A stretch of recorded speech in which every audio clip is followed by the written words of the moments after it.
tração, a gente tem esse bloco aqui, que ele desliza nessa rampa, tá?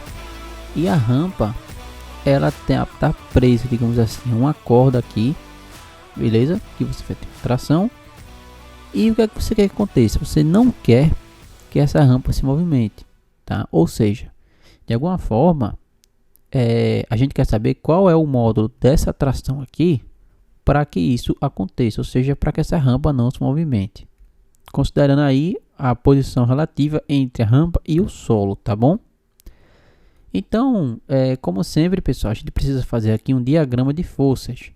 Mas repara no seguinte, antes de você fazer esse diagrama, ó, vamos fazer a análise aqui em cima da rampa. Por quê? Porque é onde a gente quer encontrar o equilíbrio. A gente tem aqui, ó, a tração, correto? Temos o peso da rampa, tá? Da plataforma. E nós temos aqui a força normal. Essa normal e o peso da plataforma se equilibram. Então, para que essa tração ela continue a puxar, digamos, até um equilíbrio dessa rampa aqui, o que é que tem que acontecer? Você tem que ter alguma força em sentido oposto e mesmo módulo da tração. Concorda? A questão é a gente descobrir que força vai ser essa. E para isso, a gente vai usar o diagrama do bloco. Beleza? Então, repara que com relação ao bloco, se a gente colocar o sistema de eixo cartesiano dessa forma, a gente vai ter aqui, ó, a normal.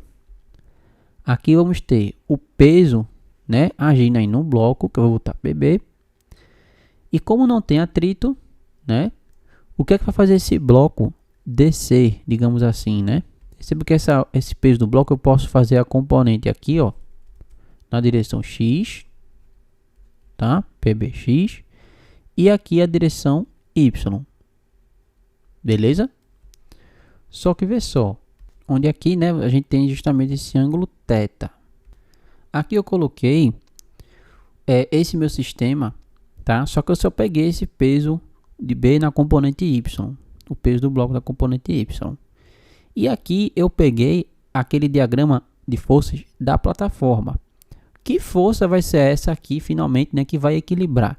Perceba o seguinte, ó, se eu juntar esse diagrama com esse aqui, de corpo livre, a gente vai ter o seguinte. Aqui a gente tem o peso da plataforma normal, a tração, e aqui o peso do bloco na direção Y. Perceba, pessoal, que justamente o que vai equilibrar essa plataforma vai ser eu pegar essa componente e pegar a componente dela, porque a gente está colocando juntando os dois sistemas, né, de referência com relação à direção X. Então vai ser PBY na direção X. Então essa componente aqui é que vai equilibrar essa minha tração, tá? A questão tá em você visualizar justamente isso, beleza? Observa também que você tem aqui, ó, esse ângulo de 30 graus, tá bom? Então agora você dá uma pausa, tenta assimilar isso, tenta entender esse checkmate, resolve a questão. Se você não conseguir, volta para cá, beleza? Bom, pessoal, então aqui tá, né, o diagrama, quando a gente juntou o diagrama tanto da rampa quanto do bloco, tá? A gente pegou o diagrama ortogonal e esse outro sistema aqui é o diagrama do bloco e nós colocamos aqui na origem desse sistema ortogonal. Juntando os dois, a gente só é interessante aqui observar o peso do bloco na componente Y, porque vai ser ele, quando a gente decompor novamente na direção X e na direção Y aqui, ó, que ele vai ficar aqui, né? Ele vai somar com esse peso da plataforma. Nós teremos o peso do bloco na direção Y de Y, beleza? Então daqui, pessoal, você observa que a tração ela vai ter que ser igual em módulo ao peso do bloco na direção Y com relação a X, tá certo? E esse carinha aqui vai ser o quê? Perceba que se a gente fechar aqui esse triângulo, né? Só pegando essas componentes, ó, a gente vai ter o peso do bloco na direção Y. Aqui a gente tem o peso do bloco de Y na direção Y. E aqui, ó, o peso do bloco de Y na direção X, onde aqui é esse ângulo θ. Então perceba que novamente aqui vai ser o seno, né? Tá certo? Ou seja, esse meu peso do bloco de y na direção x, ele vai ser p vezes o seno de θ, tá? Onde esse p, né, novamente, é o peso do bloco na direção y. Então aqui temos que a tração vai ser o peso do bloco na direção y vezes o seno de θ. Agora, quem é esse peso do bloco na direção y? Aí a gente volta lá para o diagrama só olhando para o bloco. Perceba que voltando só para o diagrama do bloco, né, esse diagramazinho aqui, trouxe ele para cá, que a gente viu até no início da questão. Essa componente, né, do peso do bloco na direção y, ela vai ser o peso do bloco vezes o seu cosseno de θ, tá bom?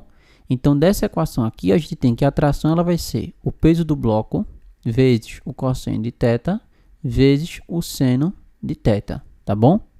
Bom, então aqui basicamente minha questão acabou. Porque aí, ó, essa tração, qual é o peso do bloco? Bom, o peso do bloco vai ser a massa dele, né? mb vezes a gravidade vezes o cosseno de θ seno de θ. Isso aqui você poderia usar até alguma trigonometria, né? Lembrando aí que o seno de 2θ ele é igual a 2 vezes o cosseno θ seno θ, mas não é necessário aqui, a gente pode simplificar isso aí. Agora é só substituir os valores. Então a tração ela vai ser a massa do bloco, que é 5, gravidade, que é 10, cosseno de 30, que é raiz de 3 sobre 2, e seno de 30, né, que é 1/2, tá bom? Bom, então aqui, ó, essa tração vai ser o quê? Posso simplificar 10 com 2, aqui fica 5, 5 vezes 5, 25, então vai ficar, ó, 25 raiz de 3 dividido por 2, tá? Newton, né? Ou seja, pessoal, a gente fica aqui com a nossa letra E. Então, de fato, essa questãozinha, ela foi, assim, trabalhosa e um pouco complicada, porque você tinha dois sistemas de referencial, né? E você tinha que juntar esses dois para verificar qual força iria impedir essa tração para que houvesse um equilíbrio e a rampa não se movesse. Essa força vai ser justamente a componente da componente na direção y, tá? Com relação a x quando a gente junta os dois diagramas. Beleza, galera?